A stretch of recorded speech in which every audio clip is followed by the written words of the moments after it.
Hello दोस्तों, नमस्कार। आप सभी के आईडी स्मार्ट क्लासेस में स्वागत है। आज से हम लोग एनसीईआरटी बुक्स की शुरुआत करेंगे। एनसीईआरटी में सामाजिक विज्ञान सोशल साइंस का पृथ्वी हमारा आवास को हम लोग पढ़ेंगे।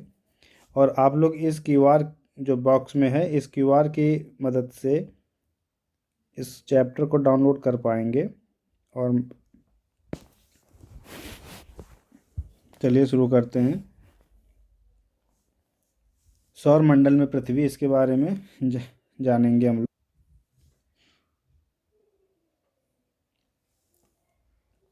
और इसके मेन बिंदुओं को, यानी मुख्य बिंदुओं को हम लोग देखेंगे। आप लगभग प्रतिदिन चंद्रमा को भी देखते हैं। यह अलग अलग समय पर अलग अलग आकार तथा अलग स्थितियों में दिखाई पड़ता है। आप पूर्ण चंद्रमा को लगभग महीने में एक बार देखते हैं, यानी एक महीने में एक बार। यह पूर्ण चंद्रमा वाली रात पूर्णिमा कहलाती है। पूर्णिमा कब? जब चंद्रमा पूरा दिखाई देगा। 15 दिन के बाद आप इसे नहीं देखते हैं। यह नए चंद्रमा की रात या अमावस्या होती है। इसको क्या कहते हैं? अमावस्या।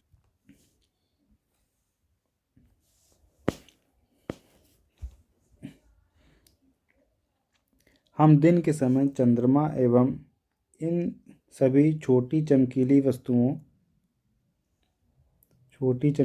वस्तुओं को नहीं देख पाते। ऐसा इसलिए है क्योंकि सूर्य के अत्यधिक तेज प्रकाश के कारण रात के समय चंद्रमा चमकने वाली वस्तुओं को हम नहीं देख पाते, क्योंकि सूर्य का बहुत तेज प्रकाश होता है।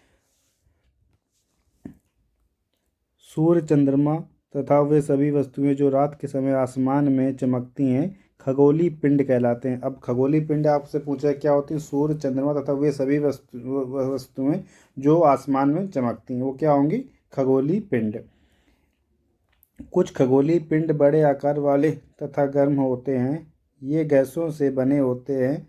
इनके पास अपनी ऊष्मा तथा प्रकाश होता है, जिसे वे बहुत बड़ी मात्रा में उत्सर्जित करते हैं। इन खगोलीय पिंडों को तारा कहते हैं। सूर्य भी एक तारा।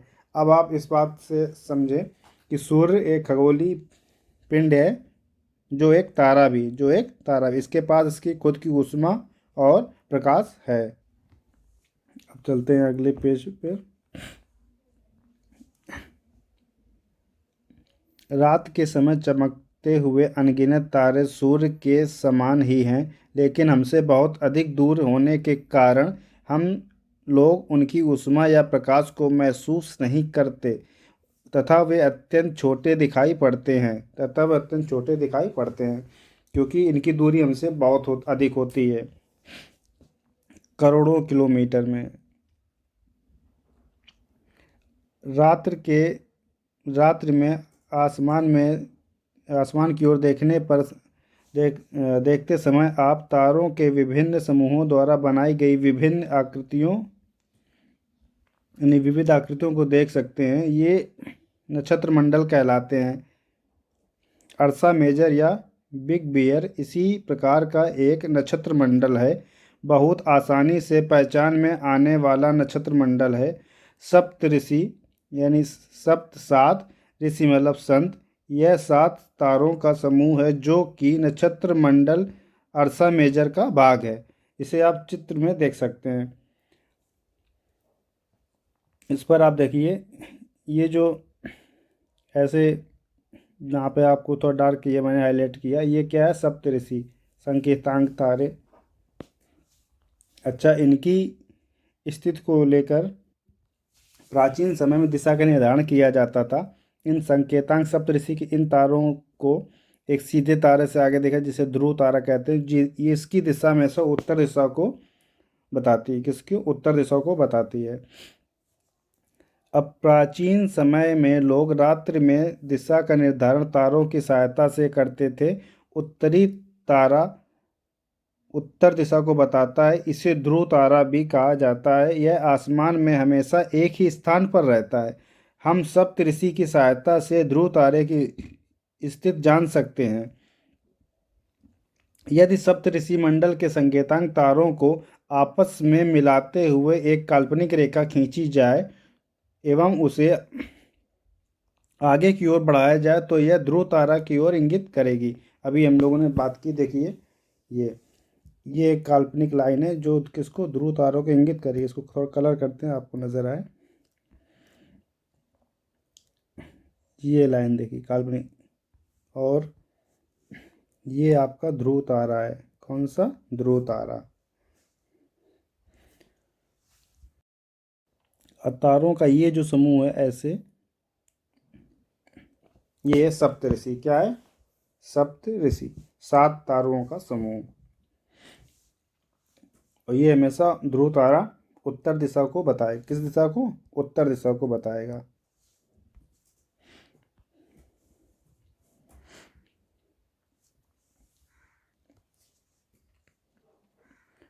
कुछ खगोलीय पिंडों में अपना प्रकाश एवं ऊष्मा नहीं होती, वे तारों के प्रकाश से प्रकाशित होते हैं। ऐसे पिंड ग्रह कहलाते हैं। ग्रह, जिसे अंग्रेजी में प्लैनेट कहते हैं, ग्रीक भाषा के प्लेनेटाइन शब्द से बना है, जिसका अर्थ होता है परिभ्रमक, अर्थात चारों ओर घूमने वाले। पृथ्वी, जिस पर हम रहते हैं, एक ग्रह है। यह अपना संपूर्ण प्रकाश एवं ऊष्मा सूर्य से प्राप्त करती है, जो पृथ्वी के सबसे नज़दीक का तारा है। पृथ्वी को बहुत अधिक दूरी से, जैसे चंद्रमा से देखने पर यह चंद्रमा की तरह चमकीली या चमकती हुई प्रतीत होती है। बृहस्पति, शनि तथा यूरेनस के चारों ओर छल्ले हैं। ये छल्ले विभिन्न पदार्थों के असंख्य छोटे छोटे पिंडों से बनी पट्टियां हैं। पृथ्वी से इन छल्लों को शक्तिशाली दूरबीन की सहायता से देखा जा सकता है।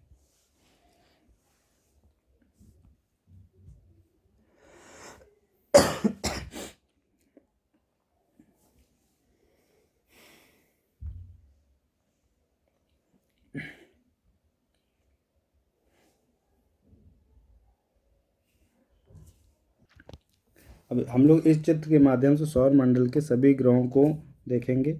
ये सूर्य है। सूर्य के सबसे पास मरकरी, फिर आपका शुक्र, वीनस, फिर पृथ्वी, फिर मंगल ग्रह, मार्स। और ये जो बेल्ट है ऐसे, ये है क्षुद्र ग्रह की बेल्ट, जो मंगल और बृहस्पति के बीच में पाई जाती। ये आपका बृहस्पति ग्रह है, फिर आपका ये शनि है, और ये यूरेनस है, ये नेपच्यून है। इनका क्रम सूर्य से बाहर की ओर याद करने का अब आगे हम बात करेंगे, किस तरीके से याद रखेंगे।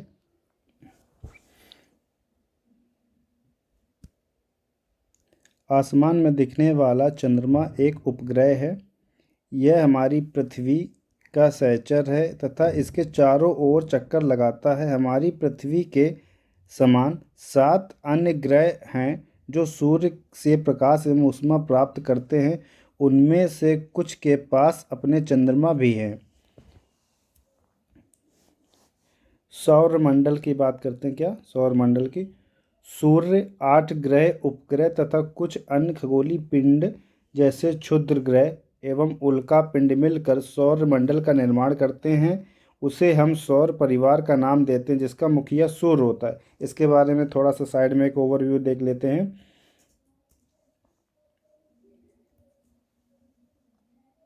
इस देखिए रेक्टेंगल बॉक्स में ध्यान दीजिए। पौराणिक रोमन कहानियों में सोल सूर्य देवता को कहा जाता है। सौर शब्द का अर्थ है कि सूर्य से संबंधित, इसीलिए सूर्य के परिवार को सौर मंडल, सोलर सिस्टम कहा जाता है।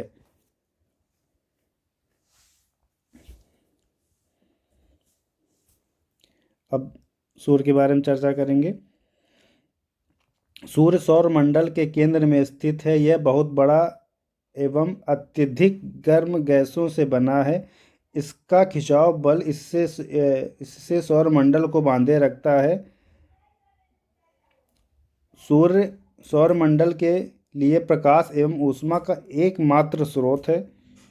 लेकिन हम इसकी अत्यधिक तेज ऊष्मा को महसूस नहीं कर पाते, क्योंकि हमसे सबसे नज़दीक का तारा होने के बावजूद यह हमसे बहुत दूर है। सूर्य की पृथ्वी से लगभग 15 करोड़ किलोमीटर की दूरी है। लगभग 15 करोड़ किलोमीटर की दूरी, इस वजह से इसका प्रकाश हमें जो ऊष्मा है ज़्यादा महसूस नहीं होती है। अब बात करते हैं ग्रह की। ग्रह क्या है? सौर मंडल में 8 ग्रह हैं। सूर्य से उनके दूरी के अनुसार वे बुध, शुक्र, पृथ्वी, मंगल, बृहस्पति, शनि, यूरेनस और नेपच्यून है। बुक में इनको याद करने की एक ट्रिक दी गई है, my very efficient mother just served us nuts. इसको आप ऐसे भी याद रख सकते हैं। देखिए इसको थोड़ा इससे और आपको आसान लगेगा।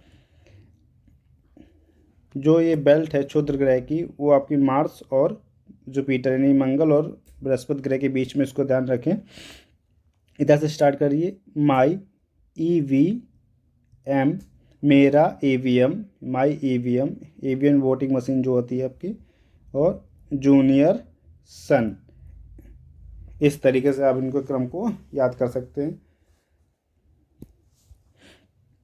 ये भी एक तरीका है जैसे आप इसे आसानी से याद रखेंगे क्रम के अनुसार।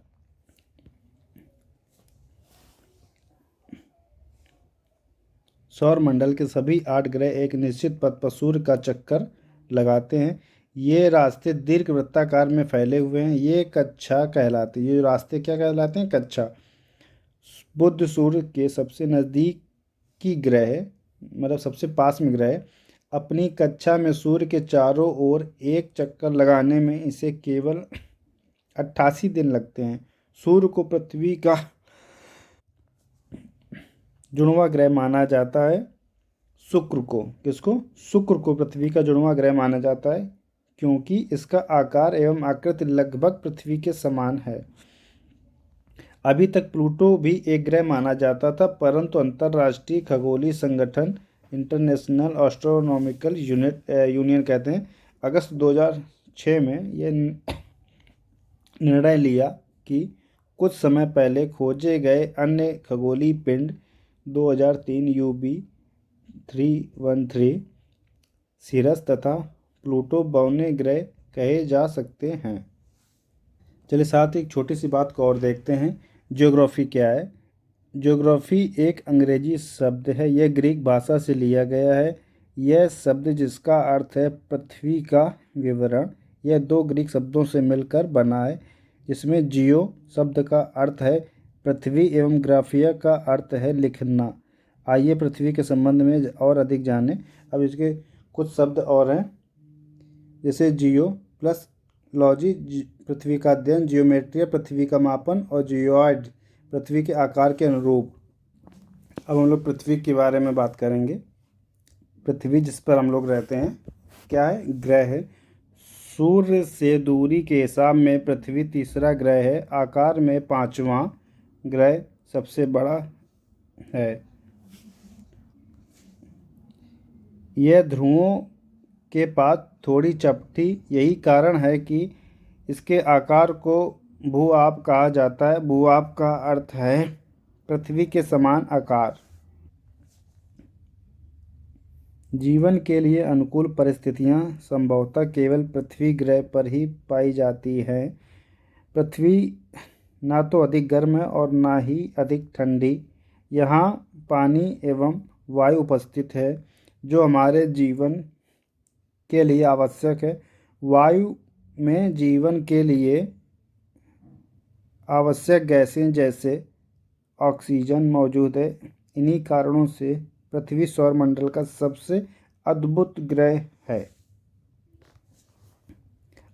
अंतरिक्ष से देखने पर पृथ्वी नीले रंग की दिखाई पड़ती है, क्योंकि इसकी 2/3 सतह पर पानी से ढकी हुई है, इसीलिए इसे नीला ग्रह कहा जाता है।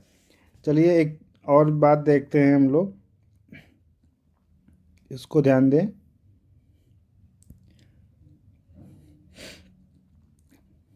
प्रकाश की गति लगभग 3 लाख किलोमीटर प्रति घंटा 3 लाख किलोमीटर प्रति सेकंड है।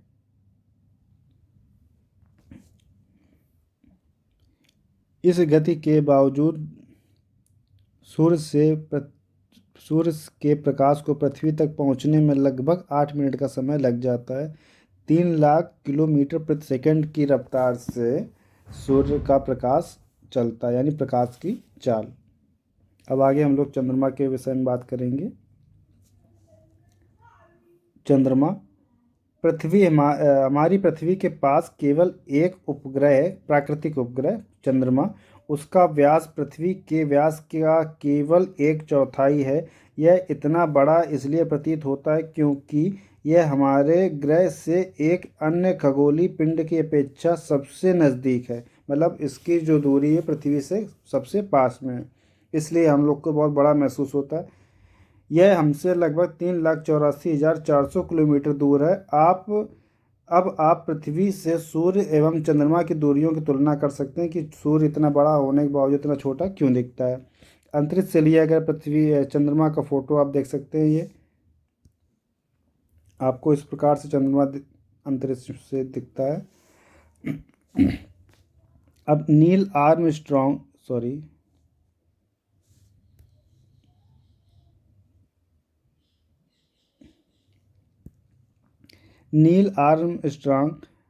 पहले व्यक्ति थे जिन्होंने 20 जुलाई सन 1969 को सबसे पहले चंद्रमा की सतह पर कदम रखा।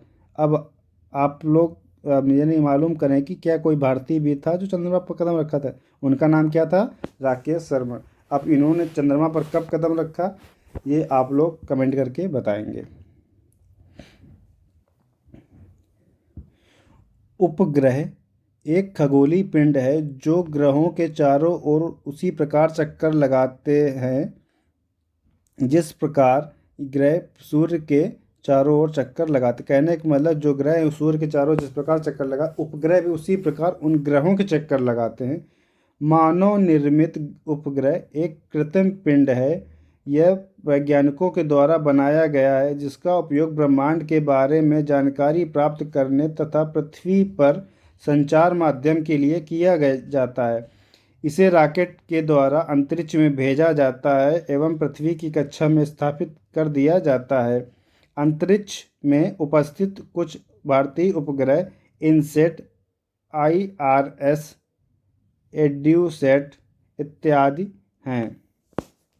इनका आप देखें कैसे प्रक्षेप किया रॉकेट के द्वारा। प्रक्षेपण जब रॉकेट के द्वारा छोड़ा जाता है, इसके सबसे आगे वाले भाग में आपका सैटेलाइट होता है।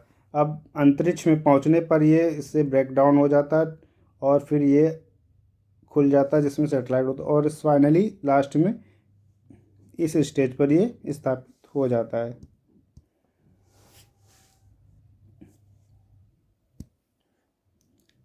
चंद्रमा पृथ्वी का एक चक्कर लगभग 27 दिन में पूरा करता है। लगभग इतने ही समय में यह अपने अक्ष पर एक चक्कर भी पूरा करता है। इसके परिणाम स्वरूप पृथ्वी से हमें चंद्रमा का केवल एक ही भाग दिखाई दे पड़ता है। चंद्रमा की परिस्थितियां जीवन के लिए अनुकूल नहीं हैं। इसकी सतह पर पर्वत, मैदान, गड्ढे हैं जो चंद्रमा की सतह पर छाया बनाते हैं। यह पूर्णिमा के दिन चंद्रमा पर इनकी छाया को देखा जा सकता है। जो चंद्रमा पर गड्ढे नजर आते हैं वो इनकी छाया है। देखिए साइड में एक प्रश्न है, जीवन यानी जीव और पौधों को जीवित रखने तथा विकास करने के लिए किन तत्वों की आवश्यकता होती है? साधारण सी बात, वहाँ पर ऑक्सीजन होना चाहिए, हाँ, पानी H2O पानी होना चाहिए, मिट्टी होना चाहिए सॉइल, ठीक है, प्रकाश ऊर्जा होना चाहिए, ऊर्जा ये लाइट। इस तरीके से कई चीज़ें आवश्यक होती हैं जीवन के लिए जो कि चंद्रमा पर नहीं, इस वजह से वहाँ पर जीवन संभव नहीं है। पर आज के समय में उसकी खोज की जा रही है। अब आगे क्या होता है इन फ्यूचर देखा जाएगा। अब बात करते हैं क्षुद्र ग्रह की। तारों, ग्रहों एवं उपग्रहों के अतिरिक्त असंख्य छोटे पिंड भी सूर्य के चारों ओर चक्कर लगाते हैं, इन पिंडों को क्षुद्र ग्रह कहते हैं। ये मंगल एवं बृहस्पति की कक्षाओं के बीच में पाए जाते हैं। ये एक क्षुद्र ग्रह का एक फोटो है, आप इसको देखें।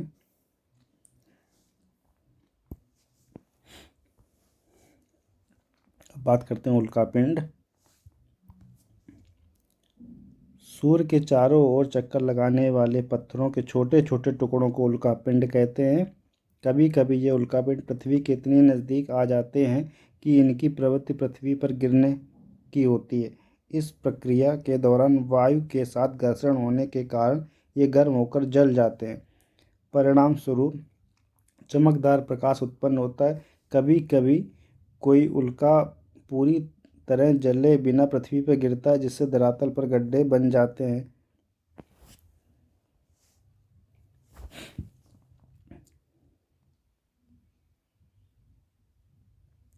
खुले आकाश में एक ओर से दूसरी ओर तक फैली चौड़ी सफ़ेद पट्टी की तरह एक चमकदार रास्ते को देखा है।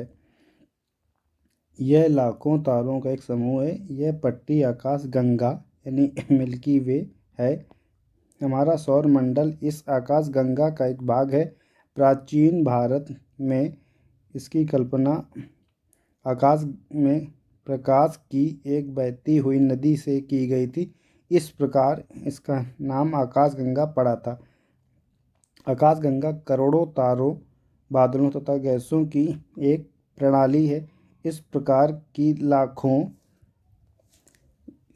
लाखों साथ में इस पेज पर हम ये देखेंगे, आकाशगंगा का एक फ़ोटो है। ये देखें आकाशगंगा।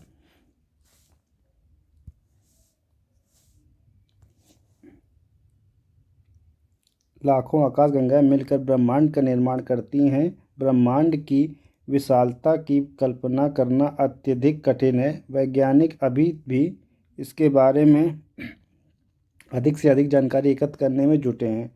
इसके आकार के संबंध में हमें कोई जानकारी नहीं है, लेकिन फिर भी हम जानते हैं कि हम इसी ब्रह्मांड का हिस्सा हैं। देखिए आकाशगंगा को, हमारे ब्रह्मांड को एक ग्राफ के द्वारा समझाया गया है। ये जो बाहरी लेयर है ये आपकी है ब्रह्मांड। इसके अंदर आप आकाशगंगा एक छोटा सा पार्ट सौरमंडल है। इसका सौरमंडल का पार्ट पृथ्वी, उस पृथ्वी पर हम लोग यहाँ पर हम लोग रहते हैं। ठीक, इससे जुड़े कुछ प्रश्न हैं जिनको आप देखें। ग्रह और तारे में क्या अंतर है? ग्रह और तारे में क्या अंतर? अब ग्रह जो होते हैं उनके पास अपना खुद का ऊष्मा और प्रकाश नहीं होता, तारों में तो होता है। इसको आप अब हल कर लेंगे। सौर मंडल से आप क्या समझते हैं? तारों, ग्रहों, उल्कापिंडों का जो एक समूह है उसे क्या सौर मंडल कहेंगे। सूर्य और उनकी दूरी के अनुसार ग्रहों को सिंपल से आपको मैंने ट्रिक बता रखी है। माई EVM जूनियर सन, सॉरी इसको एंड कीजिए, जूनियर सन। इस ट्रिक के माध्यम से आप इनको लिख सकते हैं। इसका आधा पार्ट इस पॉइंट से माई EVM ऐसे लिखेंगे, लेफ्ट राइट टू लेफ्ट, और बाकी आधा पार्ट लेफ्ट टू राइट। ठीक है। पृथ्वी को अद्भुत ग्रह क्यों कहा जाता है? क्योंकि पृथ्वी पर पानी है, जीवन है, और हर वो चीज़ है जो अन्य ग्रहों पर नहीं पाई जाती है।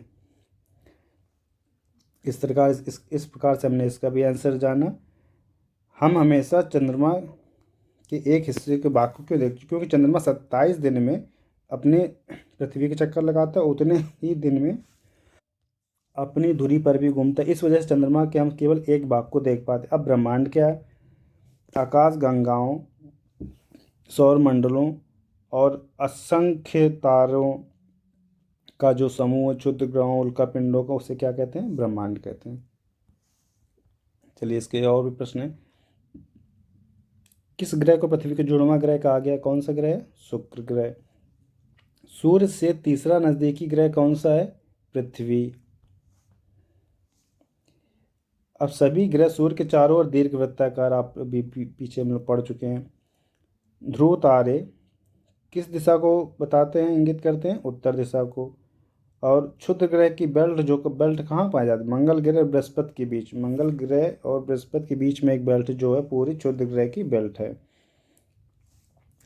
धन्यवाद दोस्तों। इस प्रकार से हम लोगों ने एनसीईआरटी क्लास 6, एनसीईआरटी क्लास 6 के पृथ्वी हमारा आवास भूगोल यानी कि ज्योग्राफी को पढ़ा, और इसके छोटे से छोटे टॉपिक के हम लोगों ने चर्चा की।